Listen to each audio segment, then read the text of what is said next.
개방농정으로 농민을 고려장시킨 정부, 헬조선으로 청년의 미래를 암울하게 만드는 정권, 이게 다 소위 민주정부 때 시작된 것 아니겠습니까?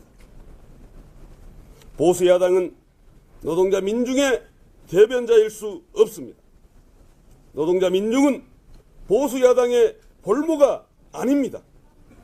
민중의 염원이 위정자의 시해와 온정으로 해결이 되었습니까? 그런 역사는 결코 없었습니다. 지난 민주정부 10년 노동자 민중에게는 기대가 실망으로, 지지가 배신으로 되돌아왔던 쓰라린 기억뿐입니다. 김영한 전 민정수석의 업무 일지를 통하여 통합진보당 해산 공작의 진상이 낱낱이 드러났습니다. 박근혜가 지시하여 김기춘이 연출하고 황교안이 집행한 통합진보당의 해산,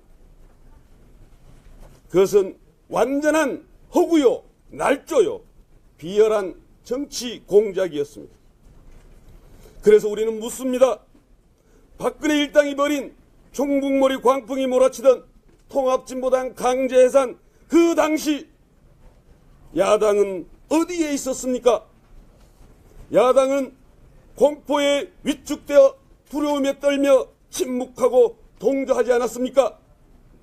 원내에 있다는 진보정당조차도 헌법안의 진보를 표방하면서 통합진보당 강제해산에 부역하였습니다. 사랑하고 존경하는 국민 여러분, 정권교체가 필요합니다. 정권교체가 대세입니다. 그러나 그놈이 그놈 아니냐? 라는 촛불 여론도 만만치 않습니다. 중요한 것은 선거 승리 이후 새 정권의 성격입니다. 새 정권이 과연 촛불혁명의 정신을 이어갈 수 있을지, 적폐청산과 사회 대개혁을 시행할 수 있을지, 노동자 민중의 요구를 대변할 수 있을지, 그 결과로 노동자, 농민, 청년의 삶이 개선될 수 있을지, 이것이 바로 우리 민중들이 갖고 있는 관심사인 것입니다. 1600만 촛불혁명은 단지 청와대 문패만 바꾸자고 요구한 것이 아닙니다. 청산되어야 할 적폐는 바로 신자유주의이고 한미동맹이며 종북몰이이고 국가정보원이고 재벌체제입니다. 사회 대개혁은 사회의 70% 이상을 차지하는 노동자들에게 노동 3권을 전면 보장하고 비정규직을 정규직으로 전환하며 노조 조직률을 향상시키는 것입니다. 새로운 성장 동력을 말하면서도 농업과 농민을 내세우는 후보가 없습니다.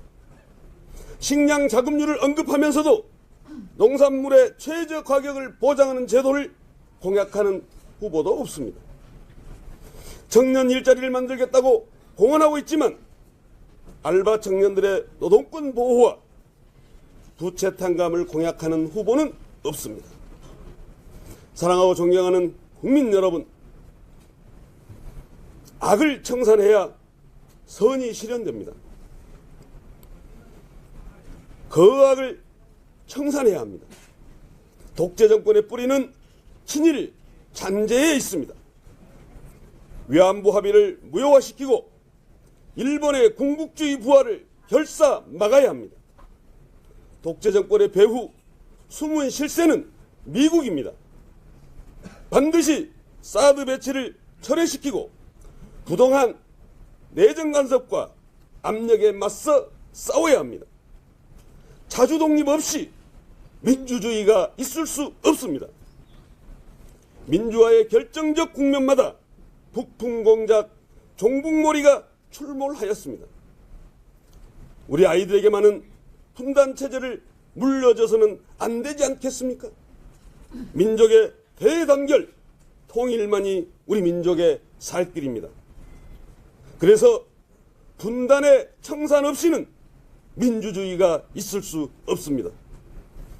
자주와 통일을 당당히 말하는 것, 이것이 진짜 민주이고 이것이 진짜 진보입니다. 진보 정치를 되살려야 합니다. 진보 정치를 되살려야 수구 세력의 준동을 막을 수 있습니다. 진보 정책이 사회적 의제가 되어야 보수 야당도 개혁을 외면하지 못할 것입니다. 그래야 적폐청산과 사회 대개혁이 가능합니다. 박근혜가 죽인 진보 정치, 박근혜 공작 정치의 희생양이 된 진짜 진보 정치, 저 김선동이 살려내겠습니다. 김선동을 지지해 주십시오. 박근혜를 퇴진시킨 오늘 독재 권력의 공포와 억압에 위축됐던 모든 억눌린 자들이 당당하게 일어서서 저 김선동과 함께 촛불혁명을 완수하고 직접 정치의 시대, 민중의 새날을 함께 열어갑시다. 고맙습니다.